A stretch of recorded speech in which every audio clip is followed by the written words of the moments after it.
warahmatullahi wabarakatuh. Selamat malam, salam sejahtera untuk kita semua yang saya hormati Bapak Eko selaku anggota dewan. Insya Allah beliau ini mewakili salah satu tokoh kota yang ada di sini. Termasuk saya warganya baru. Kemudian yang saya hormati Pak Kepala Desa Kembang Sri beserta seluruh perangkat yang pada malam ini bisa hadir di sini. Kemudian yang saya hormati tentunya Ketua Kampung Tangguh Desa Kembang Sri. Tadi disebutkan Karang Taruna, kemudian ada dari Banser ya, dari Banser, dan seluruh Bapak dan Ibu sekalian yang pada kesempatan ini hadir di sini dan tidak bisa saya sebutkan satu persatu. Pertama-tama marilah kita panjatkan puji dan syukur kita kehadirat Allah Subhanahu wa taala yang mana atas limpahan rahmat karunia-Nya kita semua masih diberikan kesehatan sehingga kita bisa berkumpul dalam satu forum ini. Insya Allah dengan niat yang tulus, perkumpulan ini nanti akan membawa manfaat bagi kita dan seluruhnya masyarakat yang ada di Desa Kembang Sri. Jadi tadi sudah dijelaskan oleh pembawa acara bahwa malam ini kita akan rapat koordinasi ya. Jadi nanti kita acaranya bebas saja, santai aja. Yang mau rokokan silakan, monggo silakan kalau asal boleh ya. Boleh kalau selama boleh monggo silakan. Cuma karena ini physical distancing ya, duduknya jangan rapat-rapat ya. Karena nanti kalau ada pertemuan seperti ini kita tidak duduknya terlalu rapat, kemudian tidak pakai masker, nanti kita nanti disalahkan ya. Jadi kita harapan kita dimanapun kita berada dalam menghadapi pandemi ini kita harus tetap komitmen ya. Jadi menjaga jarak, pakai masker dan sebagainya, itu harapan kita nanti jadi contoh. Kemudian begini, jadi pada saat ini tentunya saya juga mohon maaf dan sekaligus terima kasih ya.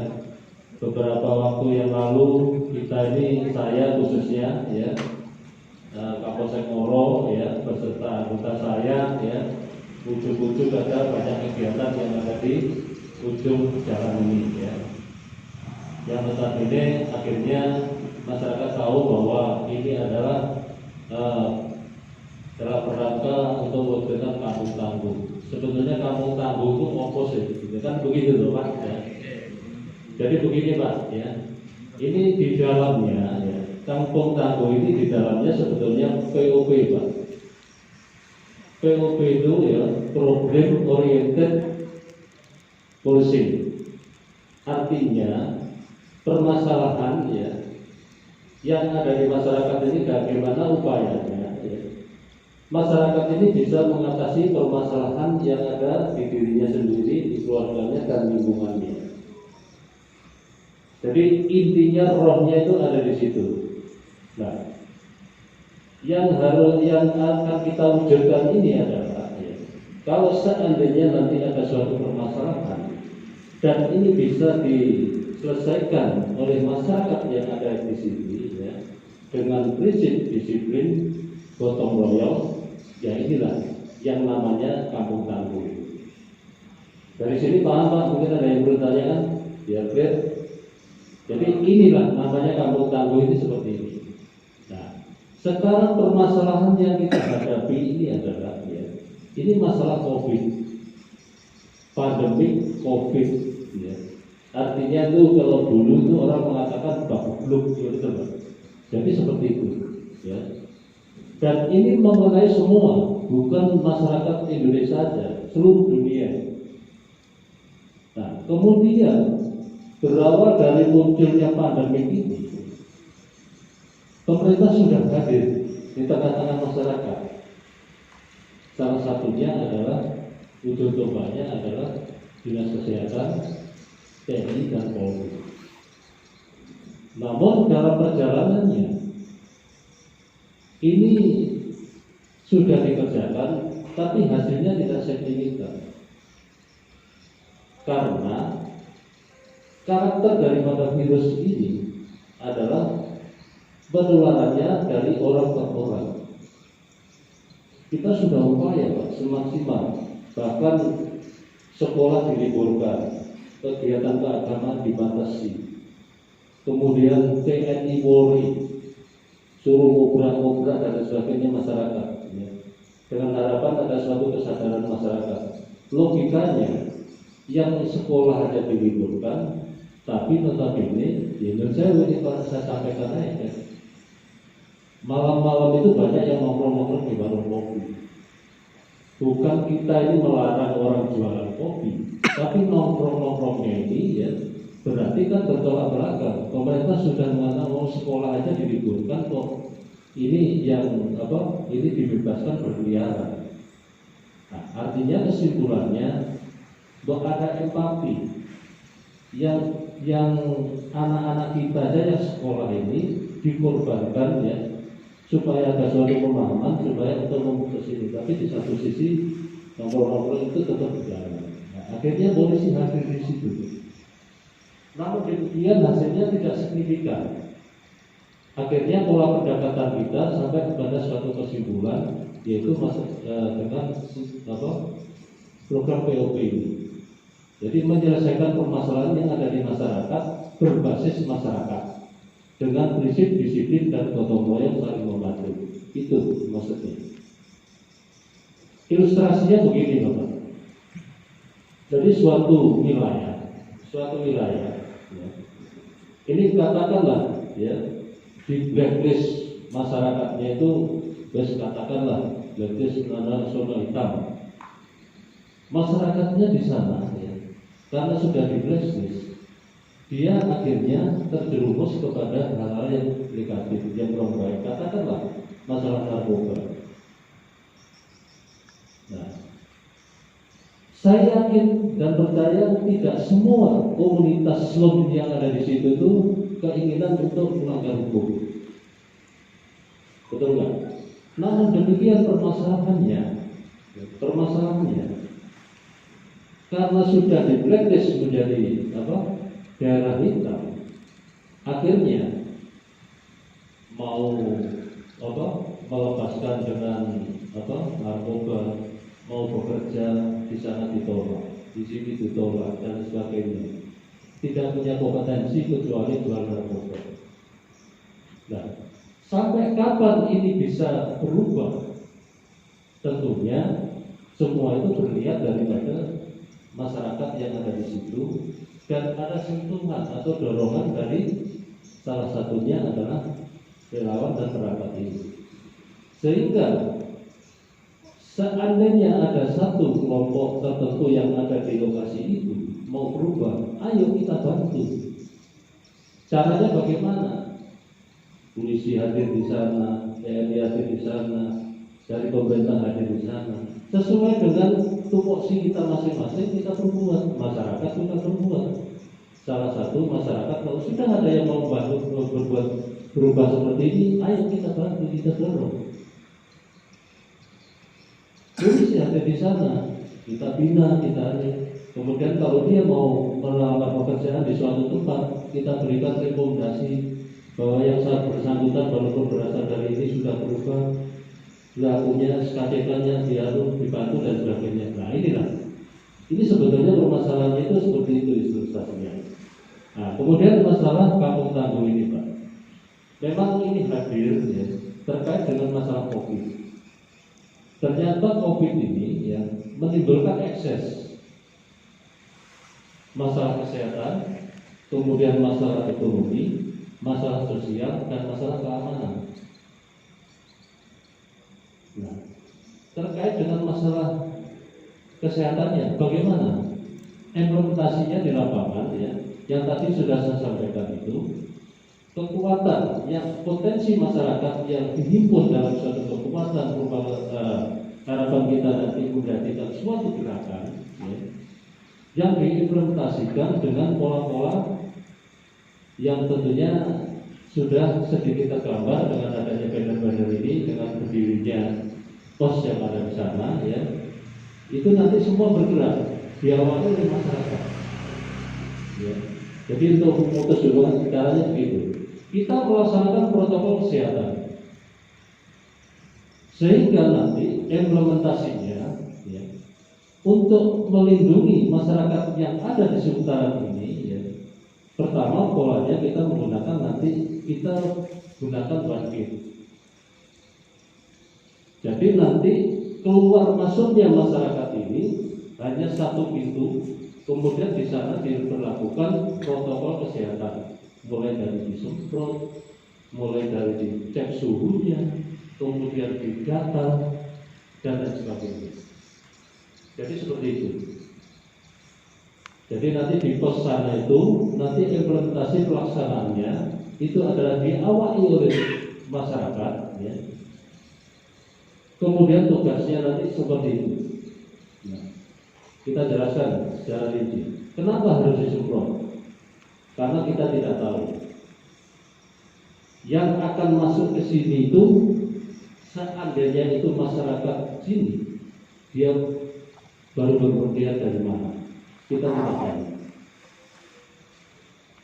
Kemudian kalau memang itu pendatang, dia dari daerah mana, kita juga tidak tahu. Supaya kita mengetahui itu semua gimana? Ya itu caranya. Jadi dilakukan protokol kesehatan di sana. Jadi nanti diberhentikan, Bapak, Ibu, mohon maaf perjalanan Bapak terganggu karena di sini setelah dilaksanakan wajib dihapuskan protokol kesehatan. Jadi Bapak harus melalui mekanisme yang berlaku di wilayah ini. Jadi mulai disemprot, Bapak turun, kemudian di termogan, kemudian dicatat di dalam buku yang ada di situ. Nah, kenapa kok dicatat? Karena begini, ya. Jadi karakter daripada virus sendiri itu katanya dari ahli kesehatan, orang ini begitu terkena virus belum menunjukkan gejala apa-apa sampai nanti masa inkubasinya. Kalau menurut pengalaman yang ada sekarang itu 4 hari sampai 14 hari itu baru ada gejala. Sehingga nantinya kalau memang semua masyarakat itu nanti khususnya pendatang yang hadir di sini tercatat di sana, nanti tinggal stressing seandainya ada masyarakat sini yang sakit dan terjangkit COVID ini, sehingga bisa tracing. Jadi kurun waktu sebelumnya sampai 14 hari dia muncul sakit ini, siapa aja orang yang positif. Jadi nanti dicek di bukunya sana, di tracing di sana. Kemudian apa yang harus kita lakukan? Nanti dari relawan ini hanya sebatas itu. Kemudian nanti kalau memang terjadi seperti itu, akan ditindaklanjuti dengan dinas kesehatan, yang insya Allah nanti juga mendukung bapak-bapak ada di sini. Dia nanti akan diatur penugasannya untuk di sini. Tapi yang jelas kita sudah koordinasi bahwa nantinya di masing-masing posko itu ada. Jadi seperti itu. Dia sudah dilengkapi dengan alat-alat ini termasuk APD. Di sini apa yang digunakan apa banyak? Bis apa ya? Jadi itu semua ya. Jadi itu. Ya, jadi ini untuk apa ya? Penanggulangan kesehatannya ya. Jadi nanti ini ada berjenjang. Terus kemudian bagaimana nanti kalau seandainya masyarakat di sini setelah ada tindak lanjut dari dinas kesehatan, rekomendasinya nanti biasanya isolasi mandiri dan dirujuk. Kalau seandainya terjadi isolasi mandiri di suatu rumah, tentunya nanti kita juga akan hadir di situ. Hadir dalam bentuk apa? Karena masyarakat ini diisolasi, tentunya gerakannya akan dibatasi. Ya. Kemudian kita di kampung umum itu kebetulan ada divisi yang masalah pangan, ketahanan pangan. Kemudian yang korelasinya dalam tugasnya nanti salah satunya adalah mempunyai kewajiban untuk memberikan konsumsi kepada masyarakat yang diisolasi. Jadi seperti itu ya. Ini dampak kesehatannya Pak ya. Jadi dampak kesehatannya nanti alurnya seperti itu. Sehingga nanti di dalam post checkpoint ini itu nanti akan dilengkapi data-data jumlah kakak, jumlah penduduk, kemudian penduduk yang sakit, kemudian penduduk yang rentan ya terhadap ini, termasuk rentan ekonominya dan sebagainya, nanti akan terdata di situ semua. Kemudian nanti juga ada istilahnya peta. Peta tentunya nanti akan memberikan petunjuk ya. Jalan-jalan mana itu nanti yang akan kita tutup ya, menjadikan one gate ini digambar di situ sehingga siapapun yang lewat atau bertanya bisa dijelaskan di posko itu. Makanya nanti Pak Ketua, Pak Yus, kalau nanti secara teknis nanti monggo kita selalu dikembangkan. Jadi di situ. Kemudian di Kampung Tangguh ini ada apa aja? Ya. Tadi ini adalah program POP Pak ya. Implementasinya di lapangan disebut adalah Kampung Tangguh. Ya. Kemudian teknis ya. Nah, yang di Kampung Tangguh itu ada apa aja?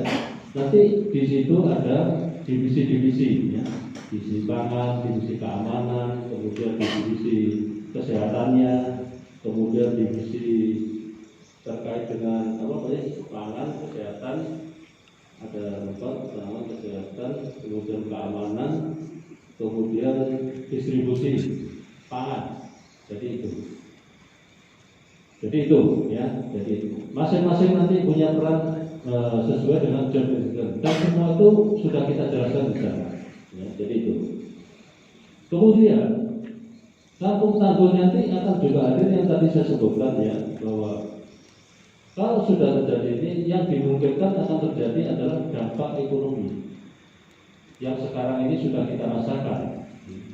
Sekarang ini sudah kita rasakan ya, banyak saudara kita yang mungkin di PHK, banyak saudara kita yang dirumahkan dengan gaji 50%, banyak UKM yang tidak jalan, ya. Banyak masyarakat ya, yang sekarang itu mungkin ya, kerja sekarang untuk makan besok dan kerjaannya sepi, tidak dapat uang dan sebagainya. Ya. Ini dampak ekonominya sudah sangat dirasakan seperti ini. Ya. Kemudian pabrik-pabrik, perusahaan-perusahaan ya, ini sedang melakukan kalkulasi. Ya. Apakah nanti itu bisa bertahan? Apa nanti efisiensi? Apakah nanti sistemnya adalah melindungi yang lain dengan mengorbankan yang lain? Nah ini masih ada kalkulasi-kalkulasi. Yang jelas harapan kita semua supaya nanti masalah ini tidak berkelanjutan. Karena kalau masalah ekonomi ini berkelanjutan tidak ada solusinya, tentunya akan berdampak kepada sosial. Kalau sudah seperti itu, nanti yang diantisipasi adalah masalah keamanan. Jadi seperti itu. Ya. Jadi terkait dengan itu sedikit saya jelaskan ya.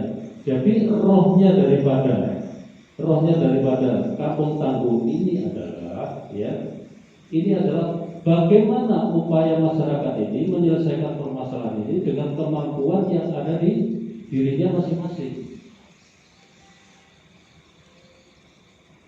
Jadi itu kuncinya ada di situ.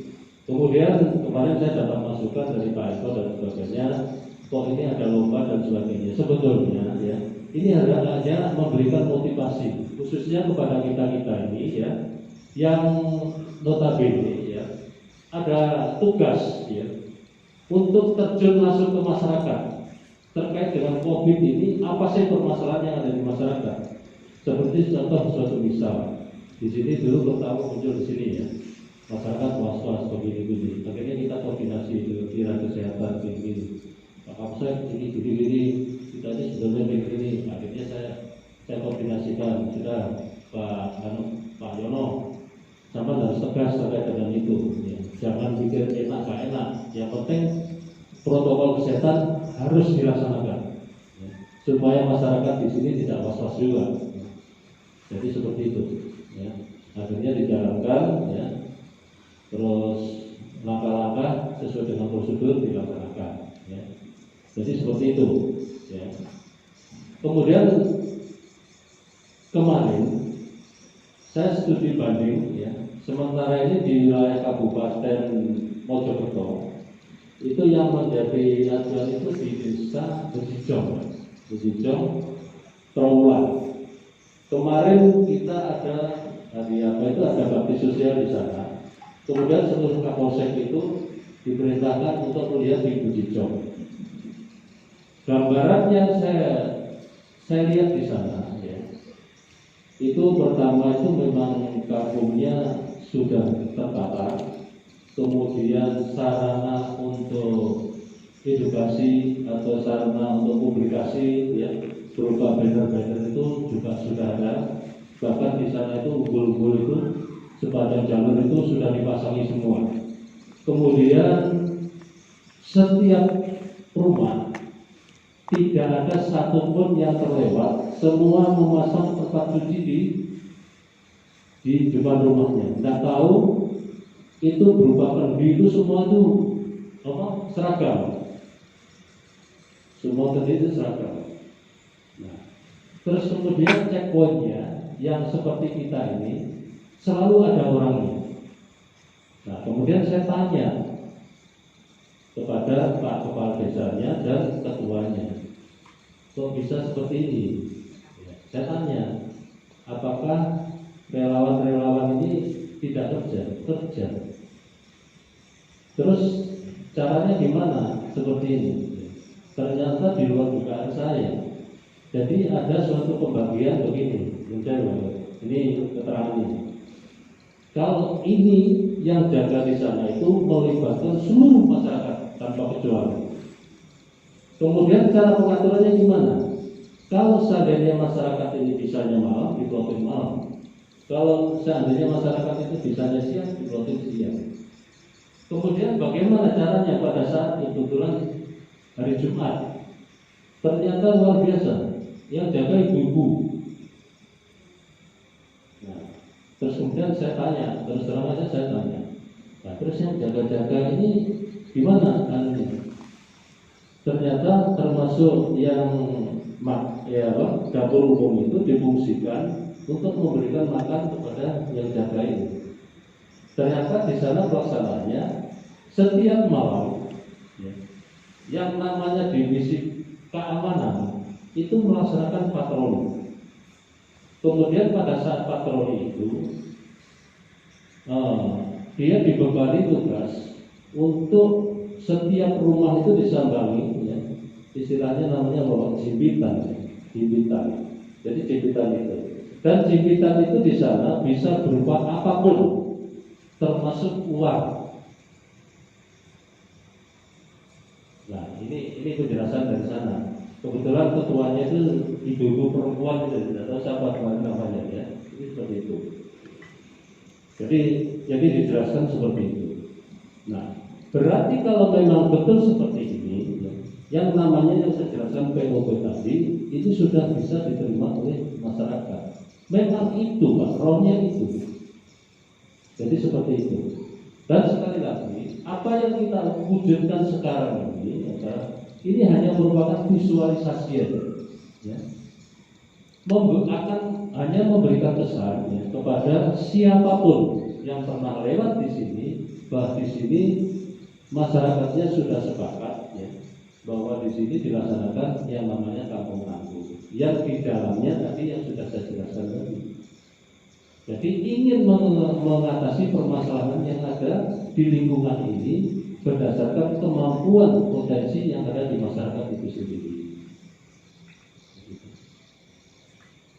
Nah, terus saya tanya, terus pengelolaannya gimana? Nah ini tadi ya. Jadi nanti itu ada yang membawai divisi itu, yang mengelola itu ya. Ya termasuk itu kan kemarin saya tanyakan juga, seandainya ini memang ini ada relawan yang tidak bekerja dan sebagainya, dan ini di beberapa tempat itu katanya ya, ini menurut penjelasannya ada yang iuran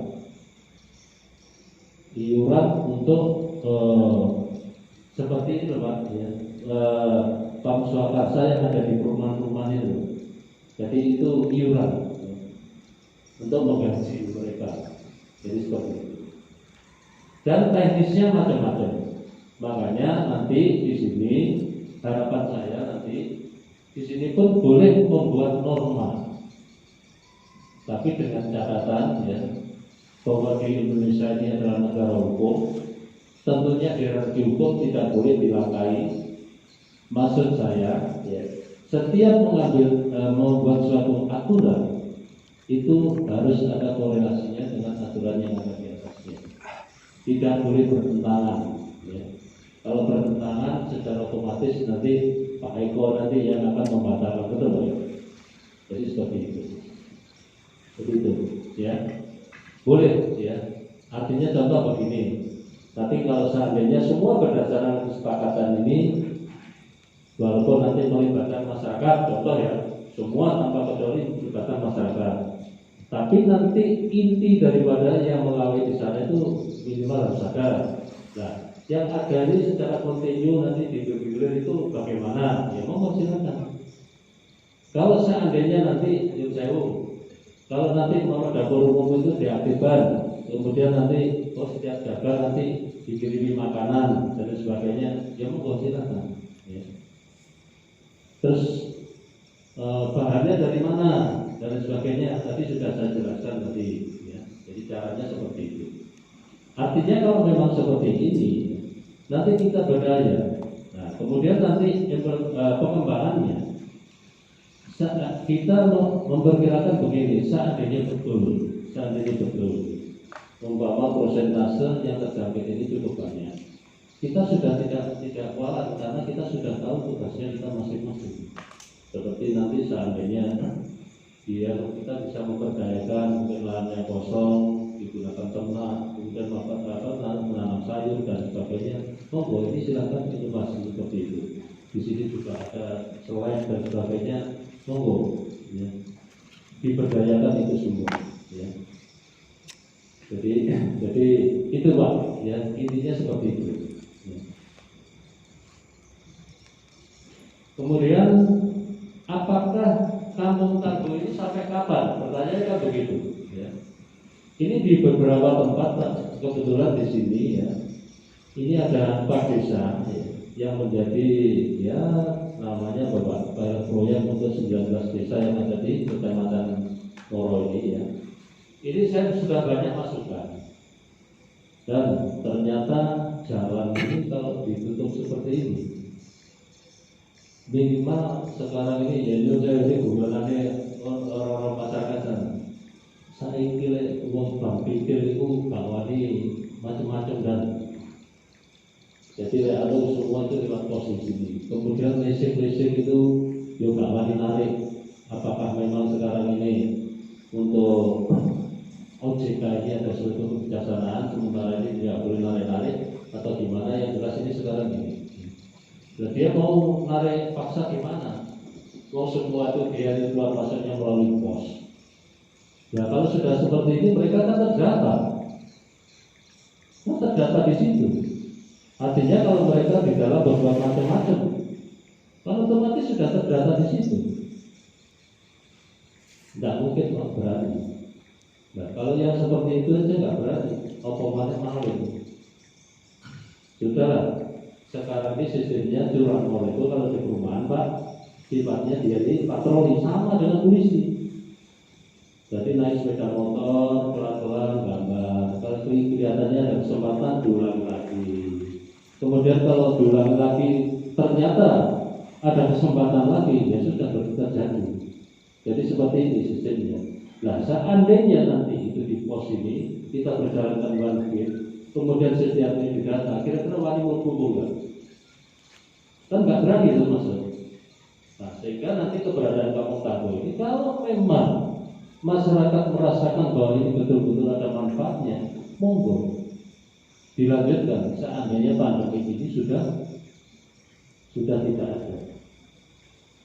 Jadi begitu. Nah, kembali lagi kita. Sebetulnya kita ini ada suatu budaya yang ini tidak dipunyai oleh negara lain, yaitu adalah gotong royong. Sebetulnya kalau kita ini sikapi lagi, Pancasila itu merupakan kristalisasi atau kebiasaan yang ditinggali oleh nenek moyang kita dulu. Di dalamnya adalah sifat gotong royong ini, saling membantu ini. Ya. Kalau memang gotong royong itu kan, kalau di kampung ya seperti saya dulu waktu kecil, saya dari desa juga. Ya. Namanya kita dulu, ya, namanya pos kamping itu mesti kalau malam itu mesti ramai. Tapi perkembangan zaman, ya, era globalisasi kemudian mengarah kepada masyarakat urban.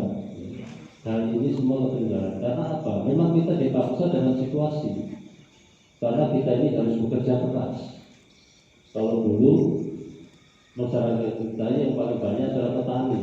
Harus nganggur, terus matun, terus sekarang tadi panen, terus ngobrol-ngobrol dong. Ya Allah, pos kampling. Makanya pos kampingnya ramai. Jadi seperti itu. Tapi sekarang kan kita tidak bisa seperti itu. Nah, ke depan nanti, kalau seandainya nanti ini betul-betul ada manfaat, mau dikembangkan. Jadi pos kampling modern. Oke, kata Mbak Yoli, pos kampling modern itu implementasinya bukan kita ini mengandalkan fisik kita, tapi dengan cara satu, mungkin main HP, kedua mungkin main WA, kemudian pasang CCTV dan sebagainya sehingga dimonitor oleh satu tempat sudah menyatu semua wilayah. Monggo silakan. Karena polisi pun juga sekarang ini sudah mengembangkan seperti itu, yang namanya paling button ini. Ya. Tapi karena luasnya cakupan, karena rasio perbandingan polisi dengan masyarakat masih belum ideal. Karena kalau persyaratan PBB itu 500 sampai 600, tapi di sini itu khusus kita bicara Mojokerto saja itu 2000 lebih. Jadi masih belum ideal. Sehingga kalau tidak ada peran serta daripada masyarakat, ya, ini ya sulit untuk diwujudkan. Bahkan kemarin saya cerita dengan Pak Eko, kalau seandainya Pak, polisi ini tidak disibukkan jaga tahanan, kemudian mencari pencuri, melayani laporan, menyidik dan sebagainya, polisi ini tidak berjalan. Nanti akhirnya polisi ini ya setiap hari ada di jalan, di perempatan, di pertigaan dan sebagainya. Tugasnya apa? Nanti seandainya bapak-bapak ini punya saudara dari jauh, kebingungan ketemu polisi, apalagi nanti polisinya itu adalah babi, karena babinya selalu melekat di desa. Umpama, nah saya ini mau ke sini nyari si A ini, hasilnya dari sini. Oh ini bu, itu dalam itu, pulau depan, monggo pulau terakhir, kan gitu kan? Ilustrasinya yang akan kita capai nanti seperti itu. Tapi sekarang belum bisa, karena polisi ini disibukkan dengan pekerjaan-pekerjaannya tadi. Kegiatan masyarakat ada yang sebetulnya secara natural ini harus bisa berjalan dengan aman, negatif jogo polisi nggak aman. Nah ini permasalahannya. Seandainya semua itu sudah berjalan seperti itu, polisi nanti tugasnya akan seperti ini. Jadi itu, ya. Jadi polisi ini sekarang polisi maling, nggak nyindir dan sebagainya. Nah, jadi seperti itu. Nah, ini semua ini akan terwujud kalau ada suatu sinergi antara polisi dengan masyarakat. Jadi seperti itu, ya. Jadi ini Pak, ya, karena kampung-kampung ini hadir di tengah-tengah kita, yang tadi maksud dan tujuannya adalah yang tadi saya sampaikan, ya, untuk menangani 4 aspek yang ada di lingkungan Bapak dan Ibu sekalian, ya. Saya kira kalau memang niatnya seperti ini, ya tidak ada alasan masyarakat untuk tidak menerima program ini. Karena kalau kita kembalikan kepada undang-undang dasar kita bahwa dalam rangka bela negara ini adalah kewajiban kita semua. Nah, sekarang ini kita dipanggil. Indonesia ini sekarang ini dalam situasi kegentingan masalah COVID, betul nggak ya?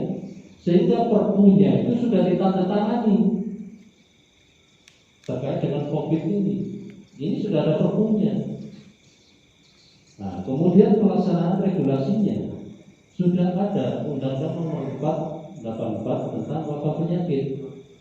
Kemudian Undang-Undang Nomor 6 2018 tentang kekarantinaan. Kemudian yang terakhir adalah PP 21 2020. Ya 2020 pelaksanaan PSBB. Nah, ini dikembangkan lagi di wilayahnya ini. Saya tadi dapat informasi dari wilayah Malang. Ada sebutan PSBL, pembatasan sosial berskala lokal. Jadi seperti itu. Nah, kemudian yang terakhir sekali ya, kita ini menjadi dilematis ya. Mungkin dari kabupaten yang belum boleh merasakan new normal, salah satunya Mojokerto. Karena kurvanya itu tidak turun, tambah naik. Seperti di sini di Ngoro ini sekarang ini sudah 4 ya, yang positif. Kemudian yang dirapid, ya, yang reaktif ya. Kemudian sekarang proses swab, tidak tahu nanti mungkin tambah lagi ya. Yang di Kutub bilang ya syukur alhamdulillah di sini itu tidak bertambah. Jadi seperti ini. Ini menunjukkan bahwa masyarakat di sini itu sudah komit. Nah, makanya dengan hadirnya ini harapan kita nanti justru kebersamaan masyarakat ini ayo kita wujudkan supaya kita punya ketangguhan. Jadi ini Pak ya, rohnya itu ada di situ ya. Jadi kalau hanya lomba-lomba ini sebetulnya hanya memberikan mutasi stimulus lah ya, dari stimulus ya merupakan suatu membangkitkan kebersamaan kita ini ya. Jadi seperti itu. Jadi itu beberapa hal yang perlu saya sampaikan. Monggo silakan nanti kalau seandainya ada yang perlu ditanyakan, nggak usah sungkan-sungkan, namanya kita dikoordinasi, saling memberikan masukan ya. Kalau memang saya tidak bisa, nanti saya cari referensi, kan begitu ya. Tapi yang jelas niatkan dalam satu niat ya, bahwa semua itu demi masyarakat ya. Jadi satukan ya visi dan misi kita untuk kepentingan masyarakat. Jangan ada kepentingan yang lain. Insya Allah nanti kalau kita sepakat seperti itu, nanti pelaksanaannya akan berjalan lancar di sini. Niatnya sudah jelas pokoknya. Tidak ada kepentingan lain kok, kecuali 4 yang saya sebutkan tadi. Kalau sudah seperti ini, ya harapan saya semuanya akan mendukung. Jadi itu aja yang bisa saya sampaikan. Monggo silakan nanti kalau perlu ditanyakan, mohon ditanyakan. Saya kira assalamualaikum warahmatullahi wabarakatuh.